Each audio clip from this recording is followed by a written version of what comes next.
प्रणाम, मैं हूं देवांशु। पटना का पहला और बिहार का दूसरा अंतर्राष्ट्रीय हॉकी ग्राउंड बनकर लगभग तैयार है। अभी तो निर्माण कार्य 90% हुए हैं। हम पहुंच गए हैं और आपको दिखाते हैं कहां तक निर्माण कार्य हुआ है और ये भी दिखाएंगे जो पिचिंग का काम हो रहा है उसके टेक्निकल भी समझाने की जो है वो कोशिश करेंगे। लेकिन सबसे पहले उसके पीछे का व्यू देखिए, कहाँ पर लोकेशन है हम नहीं बताएंगे, आप खुद समझ जाइएगा। देखिए पीछे आपको साइंस सिटी दिख रहा होगा, पटना का doctor APJ Abdul Kalam science city के बिल्कुल जो है ये आगे वाले साइड वाले एरिया में पड़ता है। अगर आप यहाँ पर आना चाहते हैं तो लोकेशन उसका ये है कि एनसीसी ग्राउंड में आएंगे या आप कहें कि फिजिकल कॉलेज के पीछे आप आएंगे तो ये ग्राउंड सीधे पहुंच जाएंगे। देखिए निर्माण कार्य लगभग जो है वो पूरा हो चुका है और कहा जा रहा है 1 से 1.5 महीने के अंदर जो है पूरा काम जो है वो हो जाएगा। कितने रुपए का बना है ये ग्राउंड? तो ये कुल लागत जो है वो आई है 8,44,00,000 रुपये लागत इसकी आई है। और लगभग तो अब देखिए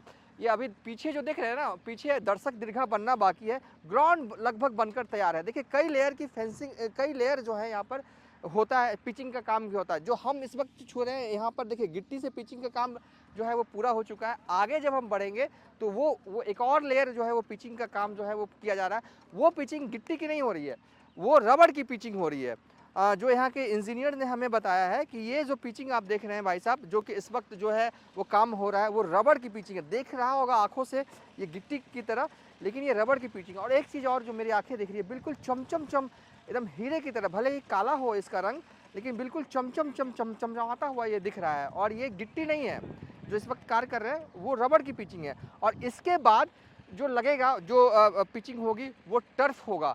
टर्फ जो कहा जा रहा है कि नीदरलैंड से जो है वो मंगाया गया। अब मंगाया ही क्यों ना जाए, अंतर्राष्ट्रीय हॉकी ग्राउंड जो है वो बन रहा है। बिहार आगे बढ़ रहा है, बिहार तरक्की के रास्ते पर है और खेल की दिशा में भी जो है वो बिहार आगे जो है वो बढ़ता हुआ दिख रहा है। एक तरफ मोनियल हक स्टेडियम को तोड़ा जा रहा है और तोड़कर नया अंतर्राष्ट्रीय स्पोर्ट कॉम्प्लेक्स बनाया जा रहा है। तो मोनियल हक स्टेडियम की आप कह सकते हैं कि बगल में ही हॉकी, अंतर्राष्ट्रीय हॉकी टर्फ जो है वो बनाया जा रहा है। आसान भाषा में आप कहें तो हॉकी ग्राउंड जो है वो बनाया जा रहा है। और यहाँ पर देखिए अब चूँकि बनाया जा रहा है तो खिलाड़ियों को सुविधाएं भी नई जमाने वाली मिलेगी। यहाँ पर चेंजिंग रूम्स की व्यवस्थाएं होंगी, खिलाड़ी रुक सकें इसकी भी व्यवस्था जो है वो की जाएंगी। और लाइटिंग वाला आपको दिखा देते हैं, ये पार्ट छूट ना जाए। देखिए लाइटिंग 1000 देखिए लाइटिंग 1000 किलोवाट के बल्ब जो यहाँ लगाए गए हैं, 500 किलोवाट के भी बल्ब लगाए गए। अभी खांचे सिर्फ तैयार हुए हैं, पोल लगा दिया गया है, स्ट्रक्चर तैयार है।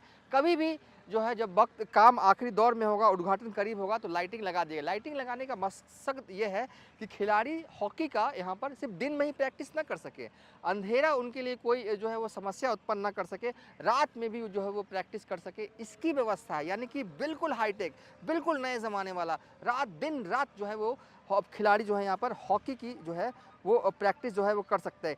कितना लाइट लग रहा है तो चलिए वो बताए। देखिए पहले आकार बता देते हैं। देखिए मैदान का आकार जानते हैं, 100 मीटर लंबा, 60 मीटर चौड़ा है। और जब फेंसिंग क्षेत्र 104 मीटर लंबा और 64 मीटर चौड़ा है। इसके अलावा मैदान के चारों ओर जो है ना, अभी तो नहीं लगा है लेकिन आखिरी वक्त में लगेगा, पाथवे बनेगा, स्प्रिंकलर सिस्टम बनेगा और अन्य जरूरी सुविधाएं को भी जो है यहाँ पर जो विकसित जो है वो की जाएंगी।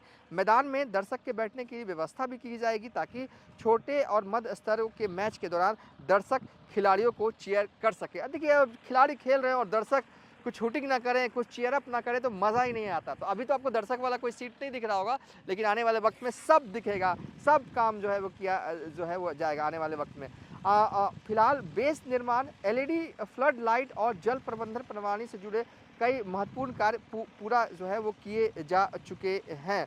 अगर एलईडी लाइट की बात करें तो यहाँ पर 20 उच्च क्षमता वाली 1000 वाट की लाइट और 40 एलईडी फ्लड लाइट 500 वाट की लगाई जाएगी। यानी कि 20 लाइटें जो हैं 1000 वाट की और 40 एलईडी फ्लड लाइट जो है वो 500 वाट की जो है वो लगाई जाएगी। पहले यहाँ पर क्या था, पहले यहाँ पर तालाब हुआ करता था, 2-2 फीट 3-3 फीट पानी हुआ करता था, सालों भर पानी हुआ करता था। गर्मी में बमुश्किल से 15-20 दिन जो है वो दलदली वाला जो है ना कि फिर भी वो वाला इलाका हुआ करता था। लेकिन सबसे पहले जो मेट्रो, पटना मेट्रो का निर्माण जब से निर्माण कार्य हुआ है, टनल बने हैं, उस टनल की मिट्टी को निकाल कर यहाँ पर लगा और पहले मिट्टी से पहले इसे भरा गया। उसके बाद कई लेयर की पिचिंग जो है वो किया गया पहली पिचिंग जो है वो गिट्टी से जो है वो की गई और दूसरी तीसरी पिचिंग जो है जो इस वक्त जो देख रहे हैं स्क्रीन पर वो रबड़ वाली पिचिंग है। इसके ऊपर जो है नीदरलैंड से मंगाया गया टर्फ लगेगा और ताकि जिससे कि खिलाड़ी खेल सके, बेखौफ खेल सके। 2036 में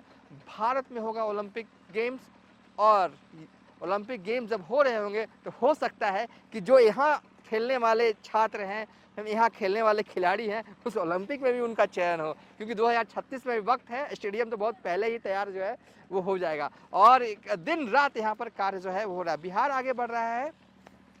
राजगीर में देखिए क्रिकेट स्टेडियम भी है, हॉकी अंतर्राष्ट्रीय हॉकी मैदान भी है, मैचेस भी हुए, लेकिन पटना में खेल को लेकर इस तरीके का कोई अंतर्राष्ट्रीय मैच हो, चाहे हॉकी में हो चाहे क्रिकेट में हो, अरसा हो गया। क्रिकेट का अंतर्राष्ट्रीय मैच मुनियाला के स्टेडियम में 1996 में हुआ था, केनिया जिम्बाब्वे के बीच। उसके बाद अंतर्राष्ट्रीय मैच नहीं हुआ। मोनियल हक के स्टेडियम को भी तोड़कर नया बनाया जा रहा है। तो उसी के बगल में साइंस सिटी के आगे देखिए, ये साइंस सिटी पीछे है, साइंस सिटी के उस साइड मुनियल हक स्टेडियम है और इस साइड हॉकी ग्राउंड टर्फ का निर्माण जो है वो करवाया जा रहा है।